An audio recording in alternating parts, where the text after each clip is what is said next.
Alors bonjour Grégory, effectivement ce que je peux vous dire c'est que tout se joue dans les murs de la Villa Lagrange qui se situe à quelques centaines de mètres d'ici. Alors effectivement, vous le disiez, il y a eu une première réunion en comité restreint et puis une deuxième réunion en comité élargi, c'est-à-dire avec les délégations. Alors au cœur des échanges, eh bien, la situation en Ukraine, la situation dans le Haut-Karabakh également, la situation dans la péninsule coréenne aussi, mais également la situation au Moyen-Orient, plus précisément la Libye, l'Irak ou encore la Syrie. Et on va en parler justement avec notre invité qui nous a rejoint ici à Genève, Riyad Sidaoui. Bonjour. Bonjour. Alors, vous êtes directeur du Centre arabe d'analyse politique et sociale à Genève. Alors, je le disais, dans le cœur des discussions, la situation au Moyen-Orient. Qu'est-ce qu'on peut s'attendre autour de ces échanges entre Vladimir Poutine et Joe Biden sur le Moyen-Orient? Il faut dire que la mission a été accomplie. Les jeux sont faits en Moyen-Orient, surtout en Syrie. Nous savons aujourd'hui qu'il y avait un plan d'éliminer le régime laïque syrien. Ce n'est pas moi qui le dis, c'est l'ex-ministre des Affaires étrangères français Roland Dumas. Il a dit « J'étais à Londres 2 ans avant la crise syrienne, mes homologues anglais m'ont dit on prépare un plan afin de déstabiliser et éliminer ce régime laïque. » L'intervention russe en Syrie, c'est une intervention légitime et légale. Pourquoi? Parce que le régime syrien, le gouvernement syrien est un gouvernement souverain, membre de l'ONU, a demandé l'aide à un allié avec des accords binationaux et des accords internationaux. Donc c'est légal. Or, la présence des terroristes et des milices qui sont subventionnés, qui sont financés aujourd'hui, on sait bien, par le Qatar et l'Arabie Saoudite aussi. C'est même Joe Biden aujourd'hui. Joe Biden a dit devant les étudiants de l'université d'Harvard, quand il était vice-président, il a dit « Nos amis saoudiens, qatariens et notre ami Erdogan turc, ils ont financé les groupes terroristes en Syrie. » Oui, je vous invite à vous tourner vers la caméra. Il y a également la situation en Libye. Qu'est-ce que peuvent se dire les deux hommes cet après-midi sur la situation très chaotique, on le sait, en Libye?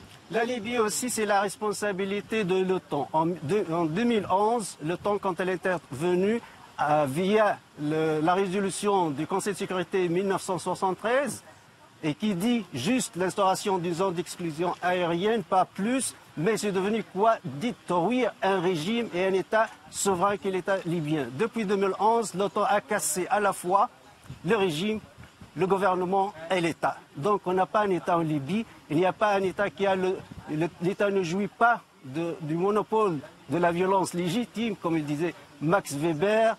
Les Russes sont intervenus aussi avec leurs alliés historiques, ce qui reste de l'armée libyenne à l'est. Les Américains ont envoyé les troupes turques d'Erdogan. Erdogan et la Turquie, c'est un membre très actif au sein de l'OTAN. Donc c'est le chaos qui règne et le peuple libyen qui paie toujours cette facture lourde. Pourquoi? Parce qu'on a cassé son État en 2011. Il y a aussi l'Afghanistan. C'est prévu que les deux hommes échangent à ce sujet-là. Qu'ils vont pouvoir, là encore, se dire au sujet de l'Afghanistan? L'Afghanistan est très très proche, évidemment, de la Russie. Beaucoup plus proche que les États-Unis d'Amérique. La Russie qui a hérité l'Union soviétique. L'Union soviétique a eu une très mauvaise expérience en Afghanistan.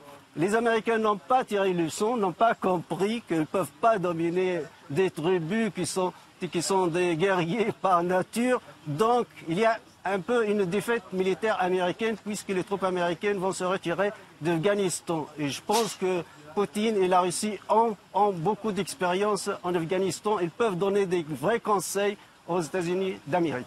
Alors peut-être cette dernière question, il y a un troisième acteur finalement aujourd'hui, c'est Genève qui accueille cette rencontre. Vous êtes ici, vous, à Genève. Finalement, quelles conséquences pour la Suisse aujourd'hui, cette rencontre entre Américains et Russes? Le monde entier a les yeux rivés vers Genève aujourd'hui. C'est bien puisque je porte la nationalité de Genève et de la Suisse. On l'appelle l'État et la République de Genève. Elle a toujours joué, Genève, un rôle de neutralité. Quand le monde a des problèmes, quand il vient à Genève, c'est trouver des solutions. Ça me rappelle les accords historiques entre les révolutionnaires algériens et français en 1962, aussi la guerre du Vietnam, aussi les conflits entre l'Iran et les États-Unis d'Amérique, tous les problèmes du monde, c'est Genève qui essaie de participer, de trouver des solutions pacifiques et durables. Merci beaucoup Riyad Sidaoui d'avoir répondu à nos questions depuis Genève. Je le rappelle, vous êtes le directeur du Centre arabe d'analyse politique et sociale. Voilà Grégory. Alors, en tout cas, eh bien, la réunion en format élargi se poursuit ici à Genève. Vladimir Poutine doit donner une conférence de presse à l'issue. On l'annonce à 18 h. On verra bien, ça peut bouger. En tout cas, Joe Biden, lui, s'exprimera par la suite. Pas de conférence de presse commune. Donc, on attend les déclarations l'une après l'autre des deux hommes ici à Genève, Grégory. Merci Olivier de Kerenfleck.